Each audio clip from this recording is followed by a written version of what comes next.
Honestly, probably the best thing about this movie, in my own personal opinion, is I didn't have to see the first one to understand this one. I mean, you can basically watch this and understand what happens. They don't reference what happens in the first one. I'm pretty sure.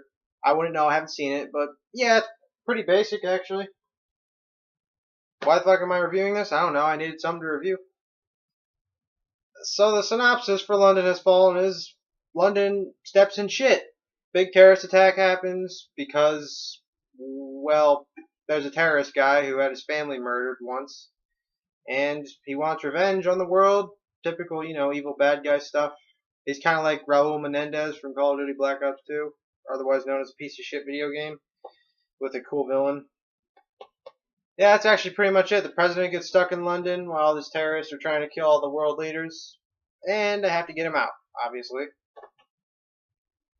The story is pretty by the books. I mean, this movie is my own personal opinion. It's like a movie you'd find on FX like a year from now. I mean, seriously, don't they play the first one on FX? This one is definitely probably going to be on FX. Yeah, nothing really interesting. Just get the president out. They talk a bit. Some of the exposition is pretty okay. I like the banter between Aaron Eckhart and Gerard Butler as the president, and I don't remember what the hell Gerard Butler's character's name was. They're pretty good together. Angela Bassett, she's cool in it. Morgan Freeman does what he does now all the time. He just steps in for a bit to get his paycheck and then, steps out. That's typically what he does now. Just look at fucking Ted, Lucy, and any other fucking movie he was in, Transcendence. He just steps in for a bit and then walks the fuck out. The story's by the books. Get the president out of London while terrorists attack and try to find him. They obviously get him out because it's an action movie and everyone is like a magnet when it comes to bullets if they're not the main character or a main character. Yeah, pretty by the numbers. Nothing new and interesting, I could say. It's a turn your brain off kind of thing. It's not like Transformers terrible. It's like Die Hard 4 kind of meh. You know? I could say the characters are probably the best thing about this. Gerard Butler, I'm surprised he's in a movie after he was in Gods of Egypt. I haven't seen that. Odds are I probably never will now because it's out of fucking theaters. But I heard it was pretty shit. But I could say he does a pretty good job in this movie.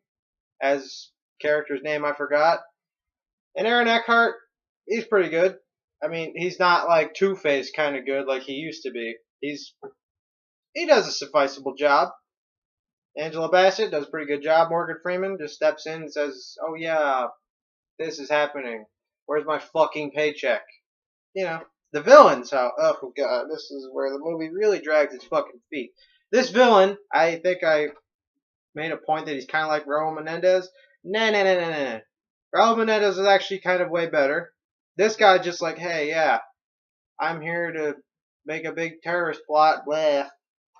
And then he kind of never gets brought up again until the very fucking ending. The villains are shit, basically. Other characters, Gerard Butler does a fucking good job, has good banter with the president, pretty good shit. Overall, I'll give it a 5, honestly. It's not a terrible fucking movie.